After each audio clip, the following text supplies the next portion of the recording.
Luce, est-ce que vous pouvez nous raconter un petit peu comment Jean s'inspirait quotidiennement de sa famille pour Mhm. le gag? Oui, la moindre petite chose qui semblerait tout à fait banale à quelqu'un d'autre, chez lui, il y avait un déclic. Je me souviens par exemple d'un automne où je plantais des oignons. Ah oui, il faut que je vous dise que je suis folle de jardinage. Alors, j'étais occupée à planter des oignons de tulipe et Jean m'a observé pendant tout un moment et il en est sorti un gag auquel évidemment je n'aurais absolument pas pensé. Moi, je creusais, je mettais mon petit oignon, je refermais le trou, tout ça. Et lui, il en a fait un gag que vous pouvez voir dans un album. Je ne sais pas si vous l'avez vu, cette planche où il est question d'oignons de tulipe.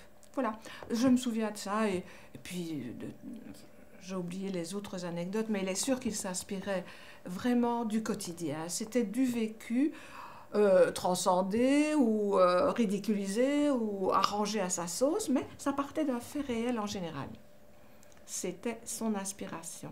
Et donc Jean avait vraiment un chien. Oui, un chien, mais oui, on a eu des tas de chiens.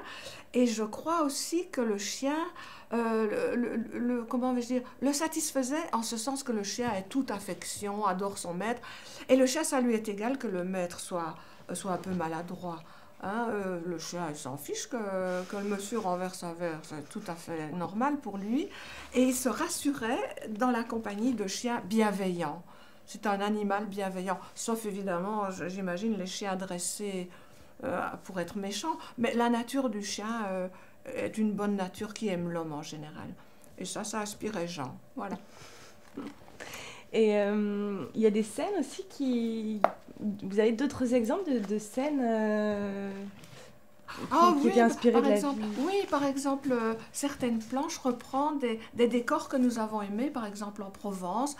Il se sert des endroits où nous avons vécu pour faire, évidemment, il le simplifie Mhm. et comment dire, il l'arrange à sa façon, mais ce sont des endroits où nous avons vécu des moments très heureux au soleil, pendant les vacances et où on rencontre des gens sympathiques et des animaux. Une chose qui fascinait les gens, c'était les oiseaux, par exemple. Comme c'est un rêveur, ça lui allait bien de s'installer sur la terrasse, debout à la rambarde de la terrasse. Et comme nous avons un bois près de la maison et plein d'oiseaux, il restait des heures à observer les oiseaux et il les croquait. Tu vois, c'est-à-dire qu'il prenait les attitudes des oiseaux et les dessinait. De même qu'une certaine année, nous avons eu des canards qui sont venus. Nous avons une petite pièce d'eau dans le jardin et une canne est venue s'installer chez nous. Elle a couvé et elle nous a donné 12 petits canetons qui entraient dans la maison, qui venaient chercher à manger dans la cuisine, etc.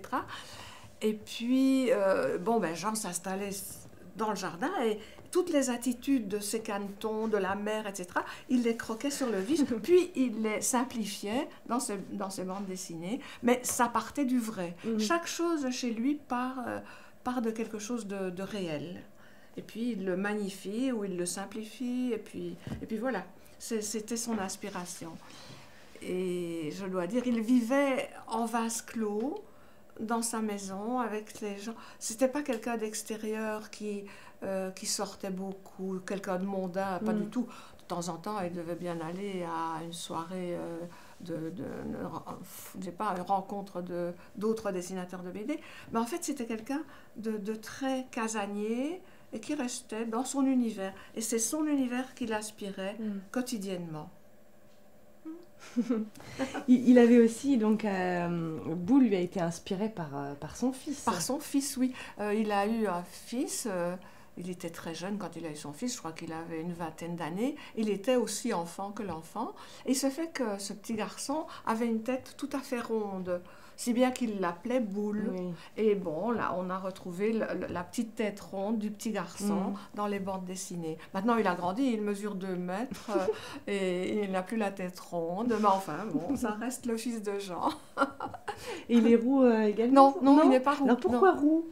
Ah, je crois que c'est parce que c'est un effet esthétique au niveau des couleurs de la planche. Je crois que c'est ça, oui. À mon avis, je ne vois que ça comme solution parce qu'il n'a jamais été roux, ce petit garçon, non. Voilà. C'est une fantaisie de genre, ça.